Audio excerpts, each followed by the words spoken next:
Olá pessoal, Salty Cover 2, direto da webcam e num horário totalmente bizarro, meia-noite e 39. Agora há pouco eu acabei de ler um e-mail muito interessante enviado por um telespectador nosso, o John, e ele conta uma história bastante curiosa, de uma das séries. Primeiro, ele tem acho que um ano mais do que eu apenas, e ele assistiu muito na TVE do Rio, hoje TV Brasil, uma série com o Flávio Migliaccio, no final dos anos 70, chamada O Tio Maneco. Basicamente isso. Bom, eu pesquisei no YouTube e, por incrível que pareça, o que existem são alguns segundos de imagens que aparentemente são cópias que sobreviveram em algum lugar. É o seguinte, aqui no YouTube, um dos temas que mais me instigam em ver vídeos, eu já passei uma madrugada inteira sem dormir, só assistindo vídeos sobre esse tema, são vídeos a respeito de obras audiovisuais que desapareceram por algum motivo. Existe até um canal com um quadro chamado Lost Media Chronicles, e este é um caso de Lost Media Chronicles totalmente made in Brasil. A série do Tio Maneco. Dizem que seus 400 episódios foram apagados pela emissora TVE, apagaram os masters dos episódios. Tipo, assim... Agora, o que eu achei mais impressionante não foi isso, foi o seguinte. Apesar do que é dito, algumas das imagens que aparentemente são cópias de algum outro lugar, mostravam o pai do tio Maneco, um sujeito com cara de cientista, às vezes envolvido em, olha só que coisa, resolução de problemas matemáticos. E caramba, gente, eu me lembro de ter visto nos anos 90, quando eu estava mudando de canal na TV a cabo, alguma coisa dessa série. E eu não conhecia, eu nunca soube que essa série existia. Eu nasci em 1976, mas curiosamente, as minhas primeiras lembranças de televisão são de 79, com a estreia do Bozo e alguma coisa lá do Almoço com as Estrelas que eu assisti porque eu liguei a televisão sozinho. Aí depois veio já a SBT. Bom, enfim, o que acontece é o seguinte. Eu me lembrei de eu meio que reconheci essa série. Era uma produção brasileira, na qual tinha um cara lá, uma espécie de algum boneco, ou coisa do tipo, na verdade são 3 robôs que haviam nessa série, e um enigma que envolvia matemática. Eu achei aquilo curioso, né, estranho. E eu não me toquei que a série era antiga, porque naquela época ainda não havia televisão ainda não tinha televisão em HD, alta definição. Simplesmente parecia uma imagem meio cansada, assim, tipo Chaves e Chapolin.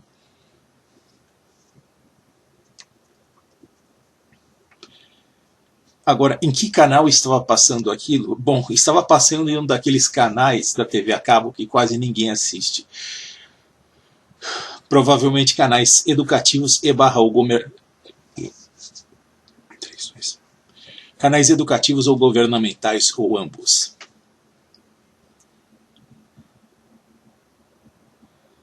Possivelmente podia ser alguma reprise do pouco material disponível. Outra versão diz que sobraram 2 episódios na TV através de cópias e que elas estão em um formato antigo. Obviamente deve ser ou 1 polegada ou quadruplex. E que esses formatos nem sequer foram remasterizados até hoje. A maioria das imagens que se vê do Tio Maneco aqui no YouTube são originárias do filme que deu origem à série, e esse filme existe até hoje, assim como o filme de Os Panquecas, série da TV Tupi, que igualmente não se vê nada por aí também, e essa série é mais recente ainda, de 79.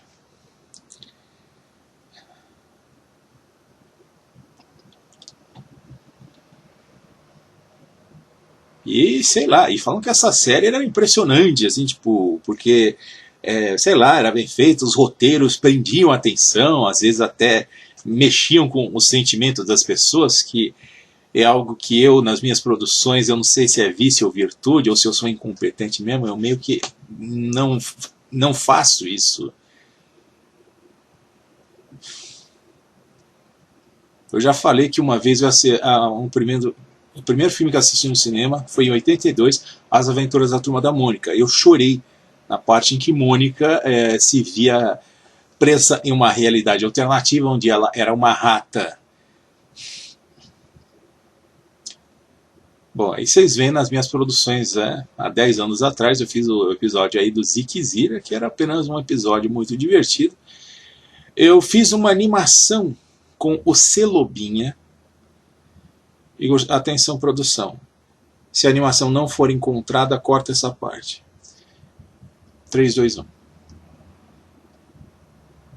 Eu fiz algumas animações com o Celobinha, que é o personagem que aparece nesse episódio, que me incomodaram um pouco e eu não pus no episódio final. O Celobinha, quando ele canta aquela música, na parte 2, ele puxa uma nota longa assim e ele começa a arfar, digamos assim. Na versão original, o Celobinha ficaria roxo. E esse detalhe me incomodou. Assim, eu fiz porque eu imaginei isso, mas eu vi aquilo acontecendo e aquilo me incomodou pra caramba. E esse roxo eu acabei tirando, né? Ele não existe no episódio que vocês já conhecem. Aí, igualmente, eu fiz uma outra animação falando que o Celobinha ele queria conhecer o Ziquezira. E por que ele queria conhecer o Zique? Porque ele não tinha muitos amigos. Aí aparecia ele se multiplicando em várias cores, aí a câmera se afasta e os amigos dão um dissolve e só resta ele. Nossa, é uma cena muito triste aquela, gente. Acabou ficando de fora. Eu não sei se ela ainda está aqui no nosso computador. Se estiver, vocês vão ver alguma coisa aqui entremeada nesse vídeo.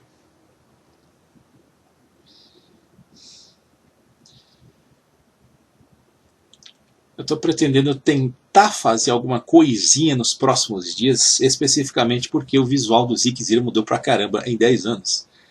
Antigamente ele tinha olhos de botão, hoje em dia ele tem olhos normais igual aos outros personagens. As proporções deles mudaram totalmente, ele era um pau de virar tripa, hoje ele tem formas impressionantes. Enfim, vamos ver como é que a gente faz. Mas realmente eu achei incrivelmente curiosa e instigante essa história a respeito de uma série brasileira que foi completamente perdida e dizem que por ignorância, a culpa da emissora, inclusive até mesmo Flávio Miliaccio teria processado a TV por conta disso. A propósito, o Flávio retoma o personagem em um filme bem mais recente da Globo Filmes, com um nome até um pouco forte, Os Porraloquinhas. Uma aventura aí no meio da floresta com um monte de crianças. Agora, o mais impressionante, eu achei... O mais impressionante é o seguinte... Eu tive meu primeiro professor de teatro que eu tive no colégio se chamava Eduardo, e curiosamente Eduardo era um advogado, ele tinha carteira da OAB. Eu nunca cheguei a saber se ele era ator de verdade. O outro professor que eu tive era ator mesmo, profissional e tudo mais. Isso era no colégio, não era nenhum curso assim profissionalizante de teatro. Mas, sinceridade, foi o professor que eu mais gostei de ter tido no colégio. Sobretudo foi por causa desse professor que no final de 1985 eu subi no palco. Eu subi no palco da sala televisão. Eu e todas as séries do meu colégio, a gente fez peças assim que foram assistidas pelos pais dos alunos. Na peça em questão, eu fazia o papel de um médico junto com outras 2 pessoas e era muito interessante. O professor ele criou piadas para os adultos darem risada. E tipo, tinha que explicar o que estava acontecendo. Mas deu muito certo, o pessoal gostou pra caramba da peça. Isso foi em final de 1985, na Funarte.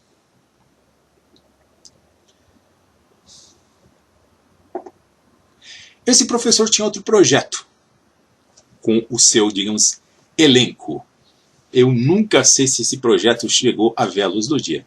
Mas em pleno ano de 1985, ele que estava com a ideia de fazer uma espécie de curta ou média-metragem conosco, e ele até teria dado uma descrição que era alguma coisa, alguma aventura assim na floresta, uma coisa do tipo. Eu nunca soube se aquilo era profissional, se era amador, mesmo porque em 1985 eu achava que câmeras de vídeo tinha aquela manivelinha do lado. Eu descobriria o que era uma câmera de vídeo de verdade algum tempo depois, no ano seguinte.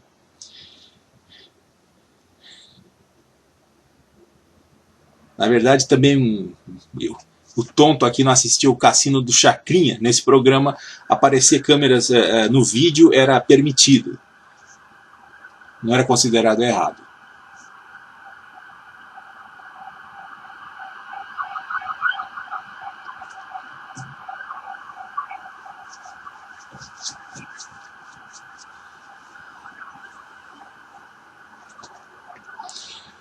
Quando eu ouvi falar desse filme Os Porra-Louquinhas, eu achei o projeto o plot bastante parecido com o daquela produção que nunca viu a luz do dia, de 1985 ou até mesmo 86, eu não me lembro agora.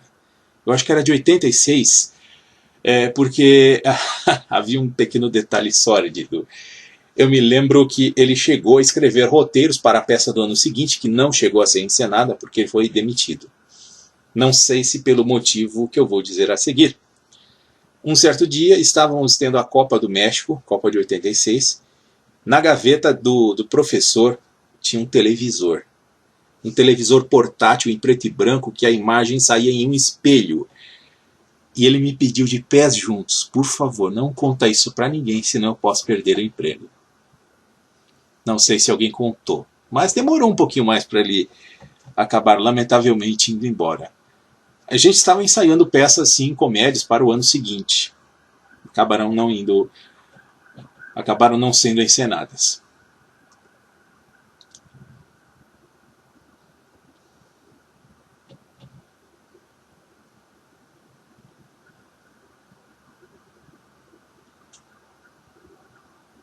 Realmente, esse tipo de coisas é realmente bastante instigador para as nossas cabeças. Pensar que houveram produções inteiras, audiovisuais, com orçamento, elenco, de tudo mais, e no fim das contas elas acabaram se perdendo. Sejam filmes antigaços que eram inflamáveis, sejam por outros motivos bem mais high-tech.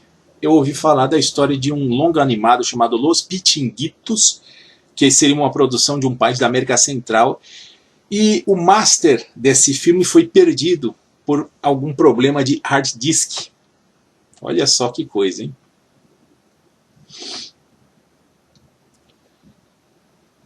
Bom, eu queria compartilhar essas meio lembranças, meio imaginações com vocês aqui. Obrigado a todos, voltamos em breve com vídeos um pouco mais falastrões, falando mais alto do que este, que agora é quase 1 da manhã. Apoie os nossos canais a partir de R$1 por mês, apoia.se/Barros.